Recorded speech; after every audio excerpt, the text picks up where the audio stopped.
कैसे हो आप सब बच्चे? ओके बेटा, मैं आपकी teacher from Mrs convent school भोपियामो प्रतापगढ़। तो चलिए जल्दी से ये 7th क्लास के बच्चों, आप लोग जो आपकी हिंदी की पाठ्य पुस्तक है सुगंधा, उसको निकालिए। यस, और जो चैप्टर हम पढ़ रहे हैं उसको कंटिन्यू करते हैं। ओके बेटा? यस, तो हम कौन सा चैप्टर पढ़ रहे थे? यस, भिखारिन, है ना।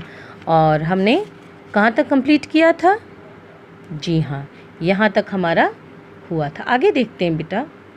कोठी आ गई। सेठ जी ने सहारा देकर अंधी को उतारा और मंदिर ले गए और अंदर ले गए। ठीक, यानी कोठी आ गई, यानी अब सेठ जी का घर आ गया। सेठ जी ने सहारा देकर अंधी को उतारा, और सेठ जी ने क्या किया? अंधी क्या थी? उसको दिखाई नहीं देता था, तो सेठ जी ने ही सहारा दिया और उसको क्या किया? उतारा और अंदर ले गए और ले जाकर चारपाई के समीप उसको खड़ा कर दिया। और उसके बाद जहाँ पे वो बच्चा लेटा हुआ था वहाँ पे ले जाकर उस अंधी को खड़ा कर दिया। उसने टटोल कर मोहन के माथे पर हाथ फेरा, और उसके बाद उसने क्या किया? जी हाँ, ऐसे छूते छूते मोहन के माथे पर उसका हाथ गया और उसने छुआ और उसका अपना हाथ उसके सिर पे फेरा।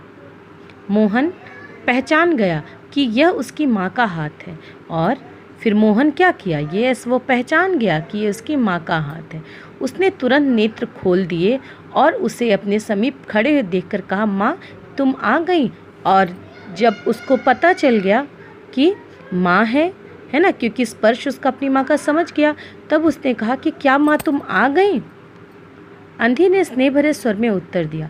फिर अंधी ने स्नेह भरे स्वर में उत्तर दिया, हाँ बेटा, तुम्हें छोड़कर कहाँ जा सकती हूँ? कि हाँ बेटा, मैं बिना तुम्हारे नहीं रह सकती, मैं तुम्हें छोड़कर कहीं भी नहीं जा सकती हूँ। ओके। अंधी भिखारिन मोहन के सिरहाने बैठ गई। अंधी भिखारिन फिर क्या की? उनके सिरहाने पर बैठ गई। ओके, और उसने उसका सिर अपनी गोद में रख लिया। सिरहाने बैठ गई उसके, यानी सिर के पास, और फिर उसका सिर अपने गोद में रख लिया। मोहन को बहुत सुख अनुभव हुआ और वह उसकी गोद में सो गया, और फिर मोहन को बहुत अच्छा लगा और धीरे धीरे वो अपनी माँ की गोद में सो गया। ओके। दूसरे दिन मोहन की दशा अच्छी होने लगी, और धीरे धीरे जो मोहन था, है ना, उसका स्वास्थ्य भी ठीक होने लगा। 10-15 दिनों में बिल्कुल स्वस्थ हो गया, और 10-15 दिन में बिल्कुल स्वस्थ हो गया। ओके। जो काम हकीमों के, जो शानदेह वैद्यों की पुड़िया और डॉक्टरों के मिक्सचर ना कर सकते थे, वह अंधी बुढ़िया की स्नेहमयी सेवा ने पूरा कर दिया। यानी जो काम बड़े बड़े डॉक्टर, वैद्य, है ना, हकीम, ये लोग नहीं कर पाए थे, वह एक बुढ़िया का, है ना, स्नेहमयी सेवा ने पूरा कर दिया था। मोहन के पूरी तरह स्वस्थ हो जाने पर अंधी विदा मांगी, और जब मोहन ठीक हुआ तो अंधी बोली कि मुझको अब जाना है मेरे घर। मेरा सेठ जी ने बहुत कहा सुना कि वह उन्हीं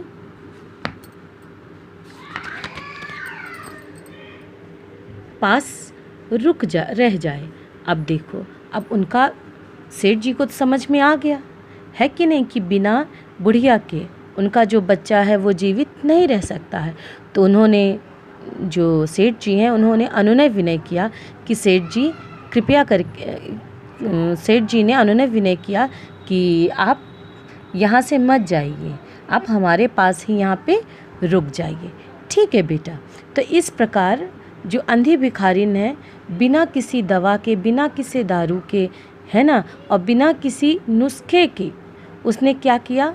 वो जो बच्चा था मोहन, उसको उसने सिर्फ हाथ फेर के प्यार से अपनी गोद में सर रख के ही उसको ठीक कर दिया। तो देखिए बेटा, ममता में कितनी ताकत होती है कि नहीं, है ना। बाकी हम लोग नेक्स्ट वीडियो में पढ़ेंगे।